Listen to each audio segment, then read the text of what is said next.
বোন আমার, তুমি তোমার স্বামী ছাড়া যে পুরুষের সাথে ঘনিষ্ঠ হও সে একটা দুশ্চরিত্র পুরুষ, সে ওই কাপুরুষ যার এতটুকু ক্ষমতা নাই বিয়ে করবে বলতে পারে, যার এই যোগ্যতা নাই তোমার বাড়িতে বিয়ের প্রস্তাব পাঠালে সে রাজি হবে।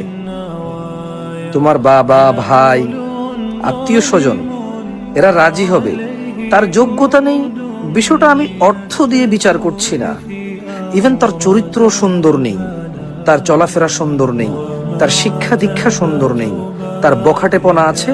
তোমার বাবা অথবা মা, আত্মীয় স্বজন হয়তো রাজি হতো সে দরিদ্র হলেও যদি তার চরিত্র ভালো হতো, যদি সে ভদ্র, নম্র ও সুশিক্ষিত হতো। অর্থ হয়তো তারা স্যাক্রিফাইস করতে পারতো, যে ছেলে শিক্ষিত, একসময় চাকরি পাবে বা কিছু করবে, ভদ্র, মেয়ে আমার সুখী হবে।